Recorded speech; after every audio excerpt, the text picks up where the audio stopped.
एक टीचर महिला आग लगने के दौरान खुद को बचाने के लिए पहले एक स्टूडेंट की जैकेट उतार लेती है, फिर उसे पानी से भिगोकर दरवाजे पर डाल देती है ताकि आग बुझा सके। इसके बाद वो दरवाजा बंद करके अकेले बाहर चली जाती है। लेकिन क्लास में मौजूद दूसरी टीचर बिल्कुल भी घबराई नहीं होती, क्योंकि पिछले जीवन में वह बच्चों को बचाने की कोशिश में खुद फंस गई थी और उसके पति ने ही झूठे सबूत देकर पुलिस को बुलाया था, जिससे उसे निर्दोष होते हुए भी दोषी ठहराया गया और बच्चों के माता पिता ने मिलकर उस पर हमला किया। एक माता पिता ने तो बदला लेने के लिए उसे चाकू मार दिया। तब उस महिला ने कसम खाई कि अगर उसे दोबारा मौका मिला तो वो सबको सबक सिखाएगी, और तभी अचानक वो वापस उसी समय लौट आती है जब आग लगी। इस बार वो उल्टा करती और जानबूझकर बच्चों को अपने साथ क्लास में ही रोक। जैसे ही दूसरी शिक्षिका बाहर जाती है, वो बच्चों को बाहर निकालने का रास्ता ढूंढती। दूसरी ओर प्रधानाचार्य को पता चलता है कि मिडिल क्लास के बच्चे अब तक बाहर नहीं आए। माता पिता यह सुनकर नाराज हो जाते हैं और प्रधानाचार्य को थप्पड़ मारते हैं। दूसरी महिला शिक्षिका झूठे आरोप लगाती है कि बच्चों को महिला शिक्षक ने ही रोका था।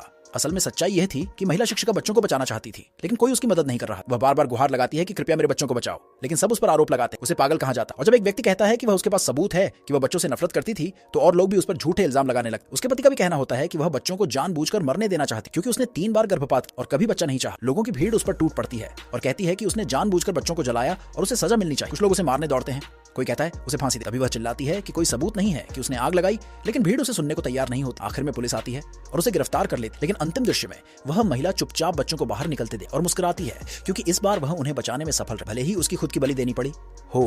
पार्ट 2 के लिए सब्सक्राइब